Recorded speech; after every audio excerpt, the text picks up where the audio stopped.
destroy the temple of God and within 3 days rebuild it. The high priest rose and addressed him. Have you no answer? What are these men testifying against you? But Jesus was silent. Then the high priest said to him, I order you to tell us under oath before the living God whether you are the Christ, the Son of God. Jesus said to him in reply, You have said so, but I tell you, from now on you will see the Son of Man seated at the right hand of the Father, at the right hand of power, and coming on the clouds of heaven. Then the high priest tore his robes and said, He has blasphemed. What further need have we of witnesses? You have now heard the blasphemy. What is your opinion? They said in reply, He deserves to die. Then they spat in his face and struck him, while some slapped him, saying, Prophesy for us, Christ. Who is that struck you? Now Peter was sitting outside in the courtyard. One of the maids came over to him and said, You too were with Jesus the Galilean. But he denied it in front of everyone, saying, I do not know what you are talking about. As he went out to the gate, another girl saw him and said to those who were there, This man was with Jesus the Nazarene. Again he denied it with an oath. I do not know the man. A little later the bystanders came over and said to Peter, Surely you two are one of them. Even your speech gives you away. At that he began to curse and to swear. I do not know the man. And immediately a cock crowed. Then Peter remembered the word that Jesus had spoken. Before the cock crows, you will deny me 3 times.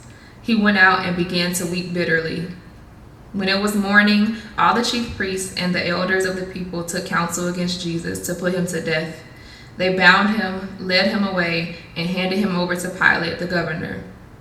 Then Judas, his betrayer, seeing that Jesus had been condemned, deeply regretted what he had done. He returned the 30 pieces of silver to the chief priests and elders, saying, I have sinned in betraying innocent blood. They said, What is that to us?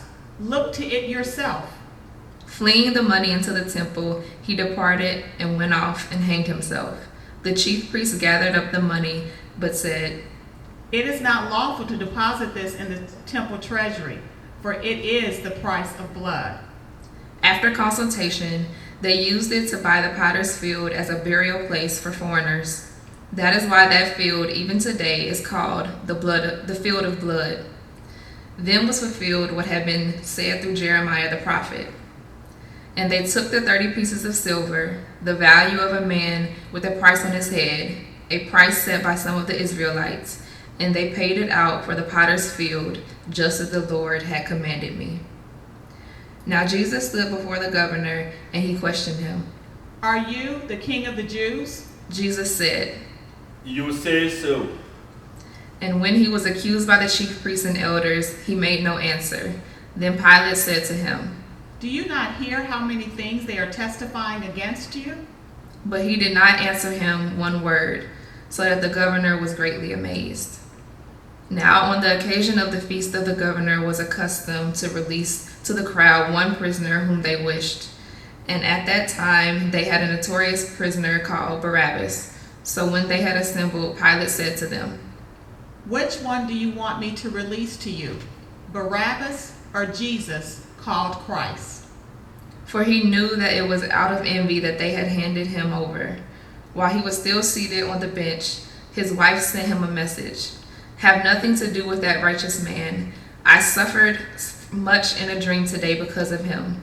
The chief priests and elders persuaded the crowds to ask for Barabbas, but to destroy Jesus. The governor said to them in reply, Which of the two do you want me to release to you? They answered, Barabbas. Pilate said to them, Then what shall I do with Jesus, called Christ? They all said, Let him be crucified. But he said, Why? What evil has he done? They only shouted the louder, Let him be crucified. When Pilate saw that he was not succeeding at all, but that a riot was breaking out instead, He took water and washed his hands in the sight of the crowd, saying, I am innocent of this man's blood. Look to it yourselves. and the whole people said in reply, His blood be upon us and upon our children. Then he released Barabbas, saying to them, but after he had Jesus scourged, he handed him over to be crucified.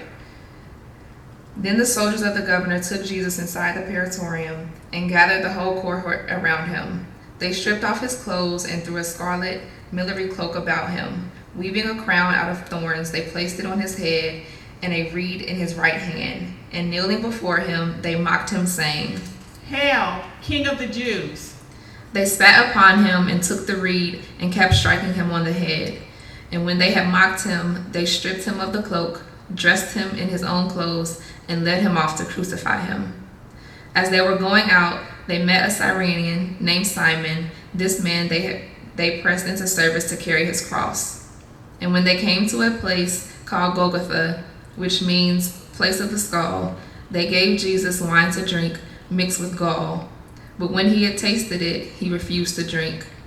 After they had crucified him, they divided his garments by casting lots. Then they sat down and kept watch over him there. And they placed over his head a written charge against him. This is Jesus, the King of the Jews. 2 revolutionaries were crucified with him, one on his right and the other on his left.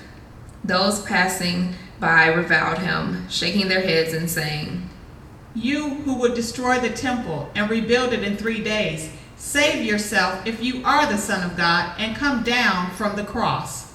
Likewise, the chief priests with the scribes and elders mocked him and said, He saved others, he could not save himself.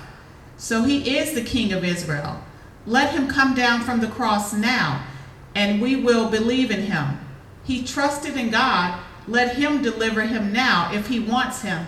For he said, I am the Son of God. The revolutionaries who were crucified with him also kept abusing him in the same way. From noon onward, darkness came over the whole land until 3 p.m. And at about 3 o'clock, Jesus cried out in a loud voice, Eli, Eli, lema sabachthani, which means, my God, why have you forsaken me? Some of the bystanders who heard it said, This one is calling for Elijah. Immediately, one of them ran to get a sponge. He soaked it in wine and putting it on a reed, gave it to him to drink. But the rest said, Wait, let us see if Elijah comes to save him. But Jesus cried out again in a loud voice and gave up his spirit.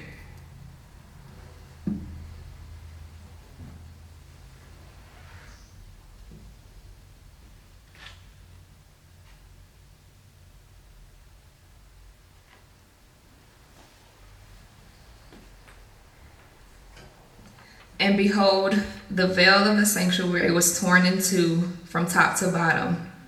The earth quaked, rocks were split, tombs were opened, and the bodies of many saints who had fallen asleep were raised. And coming forth from their tombs after his resurrection, they entered the holy city and appeared to many. The centurion and the men with him who were keeping watch over Jesus feared greatly when they saw the earthquake and all that was happening, and they said, Truly, this was the Son of God. There were many women there looking on from a distance, who had followed Jesus from Galilee, ministering to him. Among them were Mary Magdalene and Mary, the mother of James and Joseph, and the mother of the sons of Zebedee. When it was evening, there came a rich man from Arimathea named Joseph, who was himself a disciple of Jesus. He went to Pilate and asked for the body of Jesus. Then Pilate ordered it to be handed over. Taking the body, Joseph wrapped it in a clean linen and laid it in his new tomb that he had hewn in the rock. He rolled a huge stone across the entrance to the tomb and departed. But Mary Magdalene and the other Mary remained sitting there, facing the tomb. The next day, the one following day of the preparation, the chief priests and the Pharisees gathered before Pilate and said, Sir, we remember that this impostor while still alive, said, "After 3 days I will be raised up." Give orders then that the grave be secured until the 3rd day, lest his disciples come and steal him and say to the people, "He has been raised from the dead." This last impostor would be worse than the first. Pilate said to them, "The guard is yours. Go secure it as best you can." So they went and secured the tomb by fixing a seal to the stone and setting the guard. The Gospel of the Lord. Praise Praise to to you, you, Lord Lord Jesus Jesus Christ. Christ.